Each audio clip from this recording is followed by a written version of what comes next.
Welcome to the third session of A Bridge Over Troubled Waters.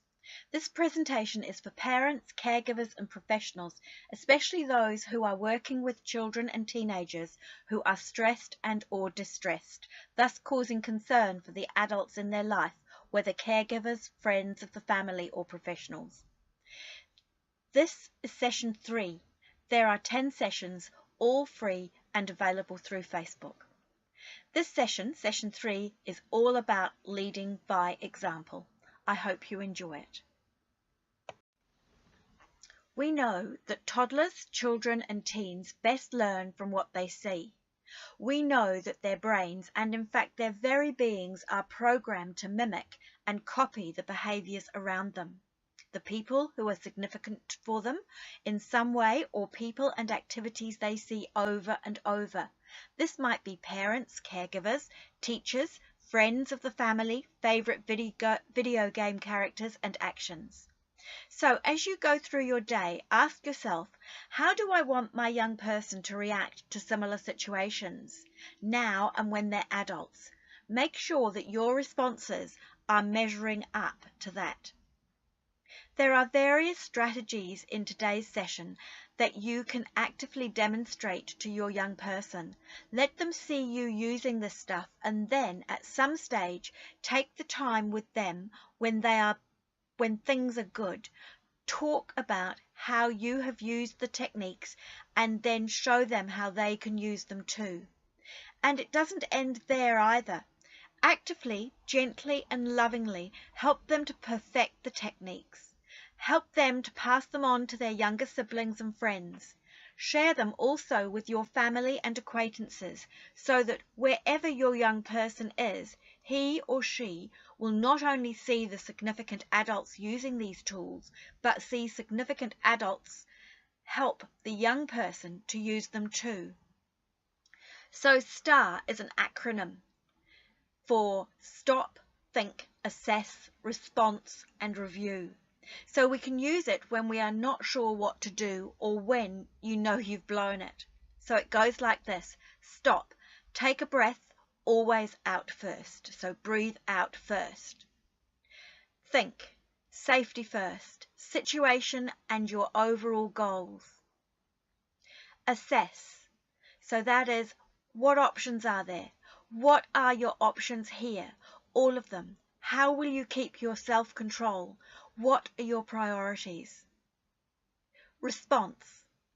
Pick the best of your options or put several together to make a plan and then follow the plan.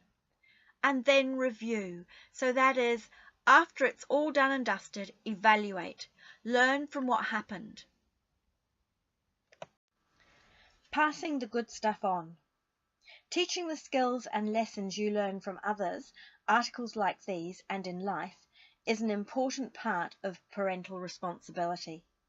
Our job as parents is to build resilience and emotionally empowered teens so that they can go on and reach their potential. People who are respected, are kind, thoughtful, and have good judgment. A large part of resilience is self-esteem.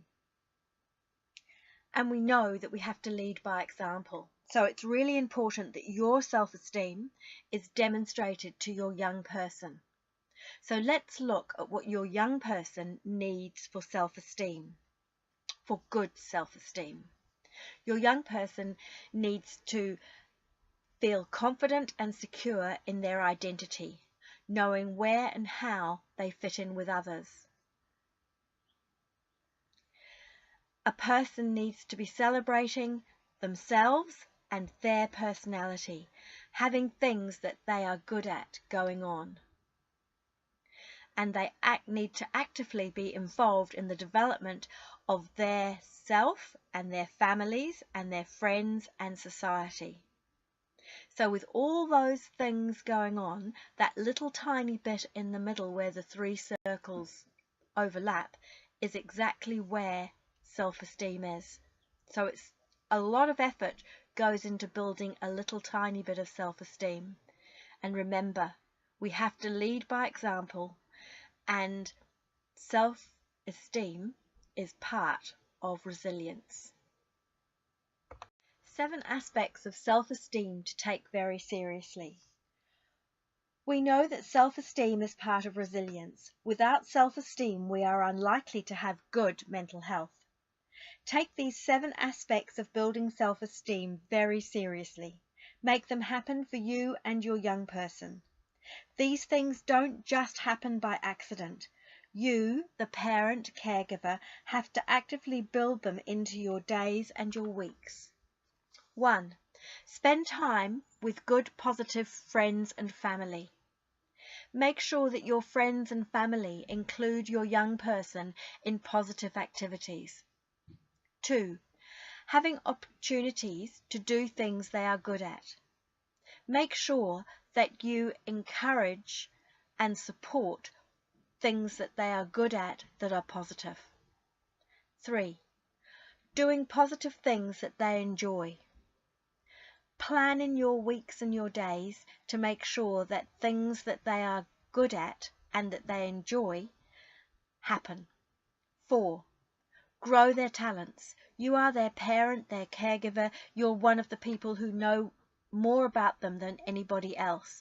So help them grow their talents. Help them be positive in their outcomes. 5. Having opportunities to be true to themselves, doing things they know are right. So this is really important to help them have values and help them be clear about who they are and make sure that they feel positive about it. 6. Being responsible for their own actions, having gentle guidance and help with this.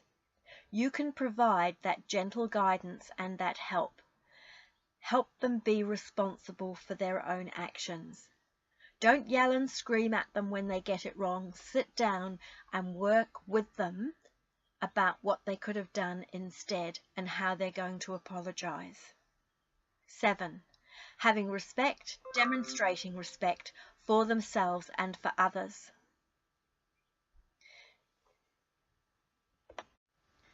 Building confidence, another part of resilience and self-esteem. Here we have a 10-point guide for both you and your child or your teenager. Take each aspect and think long and hard about how you demonstrate this and what you can do to support your young person. So here are some ideas. Show patience. Old habits take time to change. Set yourself small, achievable goals. As your confidence builds, let your progress go a little faster. Take it in small and steady steps. Reward. Reward yourself, but only with good stuff. No addictions or obsessions. Have a plan. Get yourself a plan. Formulate your own goals. Break them down into small bite-sized action points. Commit it to paper and then do it. Be persistent. Being persistent is putting one foot in front of the other. Follow your plan. Just do it. Be clear about your overall goal and your motivation. Have fun, enjoyment. Enjoy yourself. We always learn better when we are enjoying ourselves. We remember and we learn best when we are relaxed and enjoying ourselves. Give yourself permission to have fun as you learn. Avoid comparisons. Avoid comparing yourself with others. Evaluate your progress against yourself, your child's progress against them. Take into account your own circumstances, that's your present circumstances, your personal situation, and your background. Having a judgmental free zone. Don't allow others to judge your progress or your child's progress. The aim is to judge yourself. Yes, others can provide some welcome support and perhaps some insight along the way, but be confident enough right from the start to measure your own progress. Make time. Set aside regular weekly time to work on your confidence building. 2 hours or so a week will provide a steady result. Review progress. Keep notes on how you feel you are progressing. Jot down goals, new ideas, feelings, questions, thoughts, all that sort of thing. And number 10, build support networks. We are nothing without our supports. Put support networks in place, both for you and your young person. Choose wisely. Mary's story 2. Mary knew there were a lot of young people who had issues. She was a bit embarrassed to find that one of them was hers. Mary told herself to simply get over it and get it sorted. Mary found some basic do's were really useful. She thought she needed to improve on all 10 items. Action Mary took. Mary put together a small support group, people who could help her and her boy. They consisted of her mum, Gran, her sister, though this would have to be via Skype, her ex and Felicity. She thought she would also approach her neighbour, the teacher, and the truancy officer. This was a bit scary, but she met with them all. Mary talked to each of them and explained about the trouble that Ricky was in and what she was wanting to do. She asked for feedback on both the responsibilities and making excuses. Mary sat Ricky down and told him that there was going to be a few changes, that she had gathered a group of people to support her. She told him she really cared about Ricky, that she was really worried about him, and that she wanted him to reach his full potential. She pointed out that Dad, Felicity, Gran, and Mary were all wanting the best for him. She also told him that she was sorry that she had not got some things right, but she was working on this and she would do her best. What actually happened? Everyone came to the meeting. The neighbour suggested that he could note down the times that he saw Ricky obviously out of school and let Mary know. He also told everyone he was a retired mechanic, and if Dad wanted to find Ricky an old bombed-out car, he would be happy to help Ricky cut it up and fix it with the aim of selling it as a paddock racer. Mary's sister offered to have Ricky for a week during the next school holiday, a first, and make sure that he had a good time. Her children were a bit older and they lived near the beach, and Ricky wanted to learn to surf. This was also an opportunity to give Mary a chance to get some more bits and pieces in place. Ricky packed a 2-day tantrum, but got over it when no one bought into it. Well done, Gran. Ricky was as astounded as a kid could be when he realised that Mum and Dad and Felicity were all on the same page, and that his Gran was in league with them too.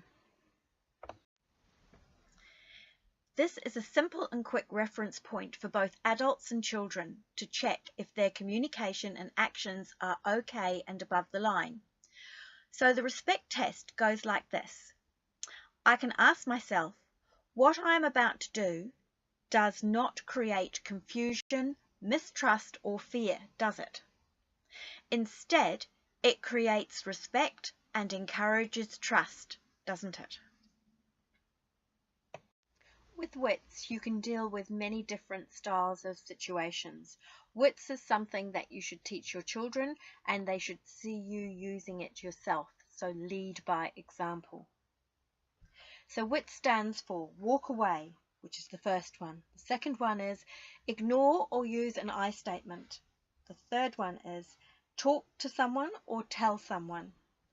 The fourth one is stop and think.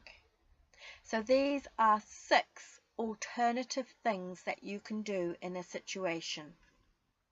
So although you've got 4 there, you've actually got 6, because ignore or use an I statement is 2, and talk to someone or tell someone is 2 as well. We've also added a few other things. So the first is to get support. Second is remember that you have some rights too. The fourth is always keep the moral high ground, and the fifth is never keep secrets. You've also got your conflict resolution tools that you can use, and remember to only ask questions if it is safe to do so. This is all about I statements. An I statement is I feel whatever, when you whatever, because whatever, and what I'd like is whatever. So you can see the purpose is to make things very clear. So an example of an I statement might go like this. I feel sad when you do things that get you stood down from school, because I worry that you won't get a good enough education and you will be poor when you grow up. And what I'd like is for you to use your wits. Also, come and tell me if something is worrying you and we can work it out together. Let's look at what we can do now to fix things, shall we?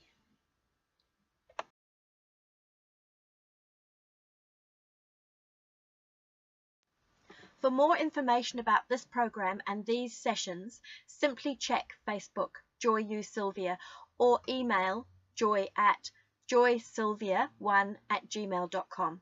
If you found these sessions interesting and or useful, please do leave a comment, and please pass them on to your friends and family anywhere you think they might be useful.